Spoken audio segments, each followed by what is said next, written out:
Bismillahirrahmanirrahim. Assalamu alaikum. In this lecture series of operational research, now we are going to talk about UV method or MODI method. Question है जी, solve the following transportation problem by using northwest corner method for basic feasible solution and UV method for optimal solution. यानी हम basic feasible solution जो है वो north west corner method से find करेंगे, उसके बाद उस बेसिक फिजिबल सोल्यूशन को यूज़ करते हुए हम ऑप्टिमल सोल्यूशन जो है वो यूवी मेथड का यूज़ करते हुए फाइंड कर लेंगे। अब ये जो केस हमने कंसिडर किया इस केस को कहते हैं डीजेनरेट केस। क्यों? क्योंकि इसमें जो आपके पास एलोकेशन की तादाद होती है वो m+n-1 से लेस है, तो आपने क्या करना है, उसे बेसिक फिजिबल बनाने के लिए उसमें किसी एक पोजीशन पे क्या कर लेंगे, एप्सिलॉन अप्रोच टू 0 पुट कर लेंगे ताकि आपकी एलोकेशन जो है वो पूरी हो जाए। तो पहले नंबर पे देखें नॉर्थ वेस्ट कॉर्नर मेथड। जैसा कि नाम से जाहिर है कि आपने नॉर्थ वेस्ट कॉर्नर से स्टार्ट करना है। अब ये आपके पास जो है ये डिमांड है और ये है सप्लाई, ठीक है। तो आपने नॉर्थ वेस्ट से स्टार्ट करना है। डिमांड देखें यहाँ पे कितनी है, ये नॉर्थ वेस्ट कॉर्नर है, यहाँ से डिमांड देखें 20 है जबकि सप्लाई कितनी है 40 है। तो आप इसकी डिमांड पूरी करें, इसको 20 आप प्रोवाइड करें। जब इसकी डिमांड पूरी हो गई तो ये कॉलम आपका क्रॉस हो जाएगा। यहाँ आपके पास सप्लाई थी 40 और 20 क्योंकि आप सप्लाई कर चुके हैं, बाकी रह गई 20। अब दोबारा से आपने नॉर्थ वेस्ट से ही स्टार्ट करना है। तो अब नॉर्थ वेस्ट आपके पास कौन सा है, ये वाला। यहाँ आप स्टार्ट करें तो यहाँ देखें आपके पास डिमांड 30 है जबकि सप्लाई जो है वो 20 है। तो आप उसको 20 सप्लाई करें, यहाँ से सप्लाई ख़त्म हो गई तो ये क्रॉस हो गया और यहाँ डिमांड 30 थी लेकिन 20 आपने दे दी, बाकी रह गई 10। अब नॉर्थ वेस्ट जो है वो ये पोजीशन है। इसके लिए अगर देखा जाए तो डिमांड जो है वो 10 है और सप्लाई जो है वो 60 है। आप इसको 10 प्रोवाइड करें, डिमांड ख़त्म हो गई, ये क्रॉस, और यहाँ से सप्लाई जो है वो बाकी आपके पास जो अवेलेबल है वो 50 है। अब नॉर्थ वेस्ट जो है वो ये है, इसको आप देख लें कि डिमांड भी 50 है, सप्लाई भी 50 है, तो आप इसको प्रोवाइड करें। ये भी कैंसिल, ये भी कैंसिल, क्योंकि डिमांड सप्लाई दोनों सेम थी। अब पीछे एक पोजीशन रह गई है, उसके लिए भी डिमांड सप्लाई दोनों सेम है, आप इसको प्रोवाइड कर दें तो ये कैंसिल हो गई। अब देखें जी आपके पास पोजीशन है 20, 20, 10, 50, 50।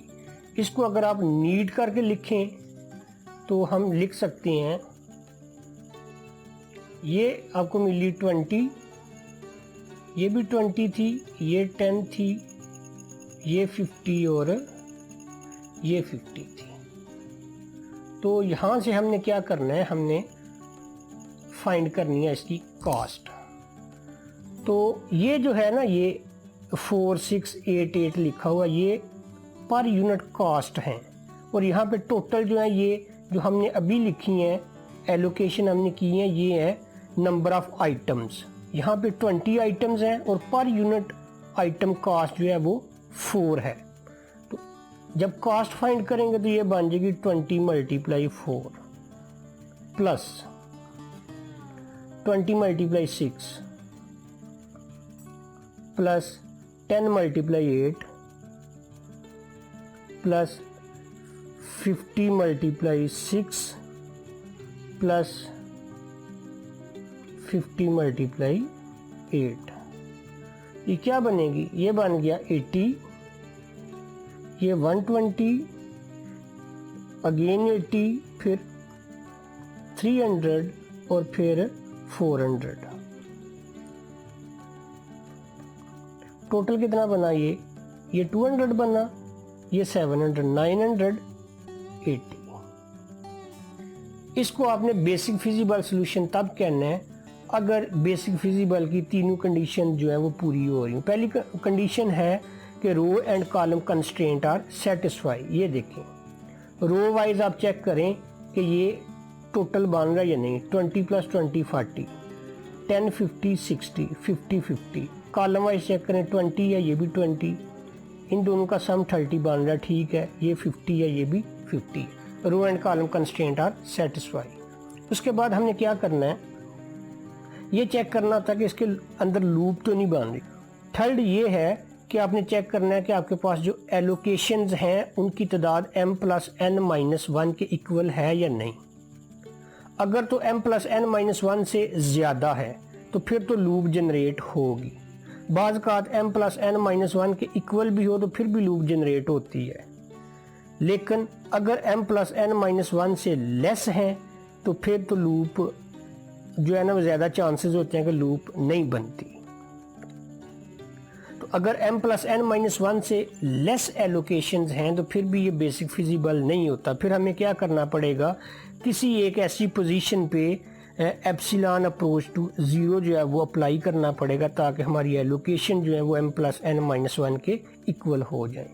अब m अगर इसमें नंबर ऑफ रोज हों और n नंबर ऑफ कॉलम्स हों, तो 3 रो हैं और 4 कॉलम है इसमें, तो टोटल कितना बन गया 7। तो हमें चेक क्या करना है m + n-1, तो वो कितना बनता है 6 एलोकेशन होनी चाहिए, जबकि इसके अंदर 5 एलोकेशन है, 1 2 3 4 और 5। तो बेसिक फिजिबल ये तब बनेगा जब मैं किसी एक ऐसी पोजीशन पे एप्सिलॉन सब्स्टिट्यूट कर लूँ ताकि दोबारा से जो है वो लूप ना बने। ये ना हो कि आप एक कंडीशन पूरी कर रहे हैं और एक कंडीशन पूरी तो हो जाए लेकिन दूसरी फेल हो जाए, जो पहले फुलफिल हो रही है वो बाद में फेल हो जाए। इस वजह से अगर मैं इस पोजीशन पे एप्सिलॉन पुट करता हूं तो मेरे पास लूप नहीं बनेगी। ये तो मेरी एलोकेशन जो है वो भी पूरी हो गई, m + n-1 यानी 6 होनी चाहिए थी। तो ये है नॉर्थ वेस्ट कॉर्नर मेथड। अब यूवी मेथड से हम प्रॉब्लम एक सॉल्व करते हैं, वो प्रॉब्लम जिसमें एलोकेशन जो है वो m + n-1 से लेस थी, लेकिन हमने लेवल करने के लिए क्या किया, उसमें किसी एक नॉन एलोकेटेड पोजीशन पे एप्सिलॉन अप्रोचेस टू 0 जो है वो हमने पुट करके एलोकेशन अपनी पूरी की। लेकिन जब आपने एप्सिलॉन अप्रोच टू 0 जो है वो एप्सिलॉन लगाया हुआ है तो उस प्रॉब्लम को हम यूवी मेथड से कैसे सॉल्व करते हैं, उसको वैसे कहते हैं डीजेनरेट केस। तो ये प्रॉब्लम आपके सामने है। इसमें देख लें कि 5 एलोकेशन थी, 20 20 10 50 50, जबकि इस पोजीशन पे हमने खुद से एप्सिलॉन लगाया था। यहाँ नहीं, आप किसी और पोजीशन पे भी एप्सिलॉन लगा सकते हैं, लेकिन ऐसी पोजीशन पे लगाना है जहाँ पे लूप जनरेट ना हो रही हो। मसलन इस पोजीशन पे अगर मैं लगाता तो मेरे पास लूप बन रही थी, इस पोजीशन पे लगाता तो लूप बन रही थी, ठीक है। इसी तरह से डिफरेंट पोजीशन जो है उनको आपने चेक करना है कि कहाँ लूप बनती है, कहाँ लूप नहीं बनती। तो जिस पोजीशन पे लूप नहीं बन रही होगी उस पोजीशन पे आपने क्या करना है, फिर एप्सिलॉन लगाना। तो जहाँ मैंने अभी एप्सिलॉन लगाया हुआ है यहाँ लूप नहीं बनती, इस वजह से मैंने यहाँ लगाया। तो इस प्रॉब्लम को हम अब यूवी मेथड से सॉल्व करते हैं। तो ये मैं प्रॉब्लम लिखता हूँ यूवी मेथड से, यानी ये मेरे पास था 20, ये 20 था, ये 10, ये 50, ये 50 और ये एप्सिलॉन था। अब यूवी मेथड से वैसे ही देखें, यहाँ पे हमने क्या करना है, 0 लिखना है, 0 और ये 4 है तो इसको 4 होना ज़रूरी है। 4 + 0 4, ये 0, ये 6 लेके आना है तो ये 6 और 0 6। अब ये एलोकेटेड है, यहाँ पे 4 है, ये एलोकेटेड है, यहाँ पे 5 है, तो इसको क्या होना है 1 + 4 क्या बन गया 5। इसी तरह से जब मुझे ये मालूम है तो मैं इसको मालूम कर सकता हूँ। ये मेरे पास 1 है, ये 8 है, तो ये क्या बन जाएगा 7। ठीक है। फिर ये मुझे मालूम है 6, तो इसकी हेल्प से मैं इसे लिख सकता हूँ, ये 2 होगा, ये 2 है तो इसको मैं क्या लिख सकता हूँ 4। तो मुझे सारे यू आई और वी जे फाइंड हो गए हैं। अब मैंने क्या करना है, नॉन एलोकेटेड पोजीशन जो है वो फाइंड करनी है। नॉन एलोकेटेड पोजीशन ये जो है, यहाँ मुझे क्या मिलेगा +4। इन दोनों का टोटल जो है वो मैंने यहाँ से माइनस करना है। अब इन दोनों का टोटल मैंने यहाँ से करना है, ठीक है। फिर इन दोनों का टोटल मैंने यहाँ से करना है, 0 आ गया। इन दोनों का टोटल मैंने यहाँ से करना है -2। फिर इन दोनों का टोटल मैंने यहाँ से करना है, ये भी 0, और इन दोनों का टोटल मैंने यहाँ से करना है, ये +1, ठीक है। तो देखें मुझे नेगेटिव वैल्यू मिल रही है। अगर तो नेगेटिव नहीं मिल रही फिर तो वही आपका ऑप्टिमल सोल्यूशन है जिसको आपने स्टार्ट किया हुआ है। लेकिन अगर नेगेटिव मिल रही है तो फिर वो ऑप्टिमल सोल्यूशन नहीं, आप मजीद उसे प्रोसीड करेंगे, आपकी आइट्रेशन परफॉर्म होंगी। ये देखें ये आपको नेगेटिव मिल गया, इसका मतलब क्या है कि ये अब आपके पास 7वीं एलोकेशन है। 6 पहले थी, ये जो ग्रीन लिखी हुई है 20, 20, 10, 50, एप्सिलॉन 50, ये 7वीं होगी। तो जब एलोकेशन m+n-1 से ज़्यादा होंगी तो आपको पता है कि आपके पास क्या बनना है, लूप बननी है। तो लूप बन गई, कैसे बनी, अब ये आपने देखना है कि लूप जो है वो कैसे बन रही है। लूप जो है वो अगर आप यहाँ से स्टार्ट करें, आप यहाँ चलें ऐसे, ठीक है। इसके बाद आप यहाँ से यहाँ जाएं, यहाँ से आप इधर आ जाएं, यहाँ से आप यहाँ आ सकते हैं। उसके बाद ये और दोबारा से हम इस पोजीशन पे पहुंच जाए, ठीक है, जहाँ से स्टार्ट किया था। अब यहाँ मैं क्या करूँगा, यहाँ मैं लिखूँगा +θ, उसके बाद ये -θ, ये +θ, -θ, +θ और ये -θ। तो जहाँ जहाँ मैंने -θ लिखा हुआ है वहाँ पे देखें कि मेरे पास जो वैल्यूज़ हैं वो क्या हैं। एक ये है -θ, यहाँ पे 50 है, ये -θ यहाँ पे 10 है, ये है यहाँ पे 20 है। तो इन तीनों में से जो लेस है वो 10 है। इसका मतलब क्या है कि थीटा मुझे क्या लेना पड़ेगा, 10। अब जहाँ जहाँ पे थीटा प्लस है वहाँ इसे ऐड करूँगा, जहाँ जहाँ माइनस है वहाँ से इसे मैं सब्ट्रैक्ट करूँगा।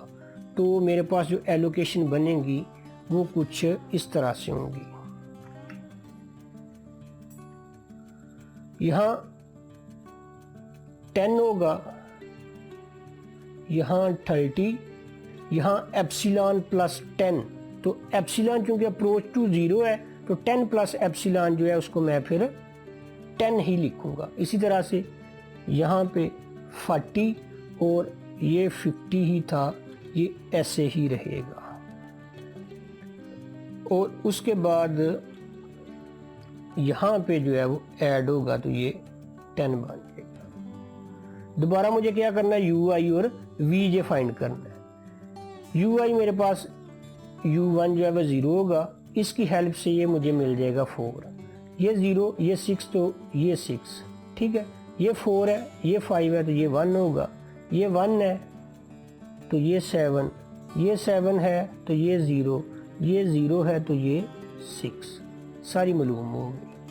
अब मुझे क्या करना है, अब मुझे फाइंड करनी है non allocated positions. Non allocated position जो है वो ये मिलेगी मुझे +2। इन दोनों का सम मैंने इसमें से माइनस करना है, इन दोनों का सम मैंने इसमें से माइनस करना है +1।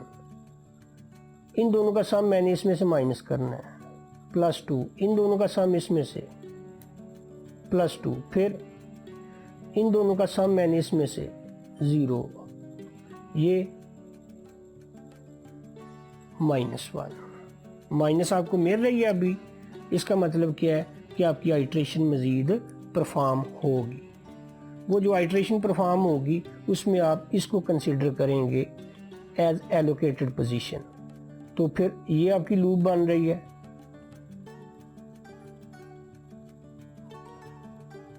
ये plus theta minus theta plus theta minus theta, ठीक है। तो थीटा माइनस वाला ये 40, ये 50, दोनों में से मिनिमम 40 है। तो थीटा को आप क्या करेंगे, माइनस लेंगे 40 जो है। अब ये बनेगा, ये तो 10 ही रहेगा, ये 30 रहेगा, ये भी 10 ही रहेगा। ये बन जाएगा 50, ये बन जाएगा 40 और ये रह जाएगा 10।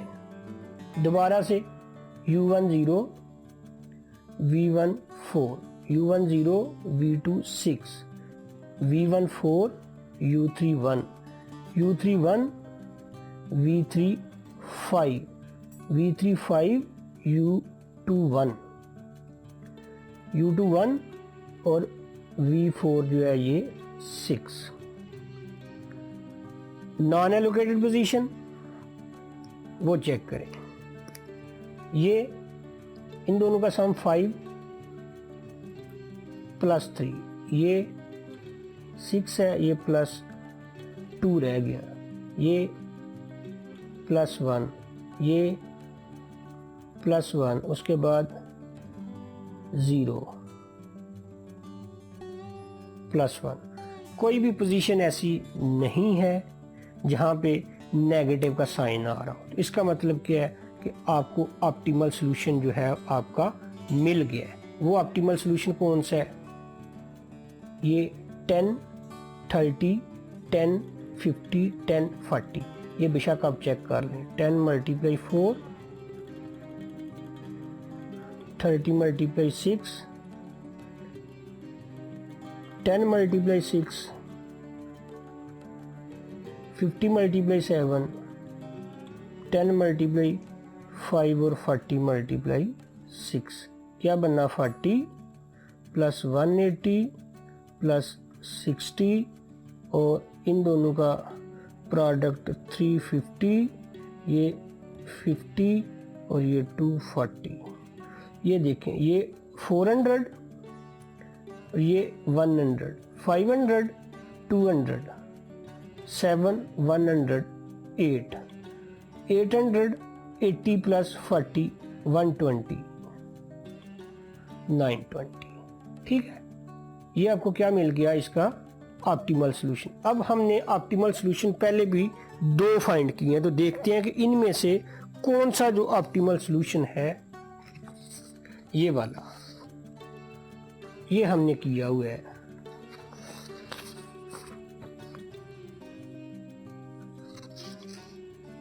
ये 10 30 10 50 10 40, ठीक है। इसका मतलब क्या कि आपका रिजल्ट जो है वो बिल्कुल ठीक है। तो इस तरह से अगर आपके पास एप्सिलॉन आपको यूज़ करना पड़ता है तो आप इस तरह से प्रोसीड करेंगे और एप्सिलॉन जो है वो 1 या 2 आइट्रेशन के बाद जो है वो खुद ब खुद ही ख़त्म हो जाएगा। उसकी जगह पे आपको कोई ना कोई वैल्यू मिल जाएगी। मसलन इस पोजीशन पे आपने एप्सिलॉन लगाया था, तो अब देखें एप्सिलॉन नहीं है, उसकी जगह पे यहाँ पे क्या है, 10 एग्जिस्ट कर रहा है। उम्मीद है आप लोगों को इसकी अंडरस्टैंडिंग हो चुकी होगी। अल्लाह हाफिज़।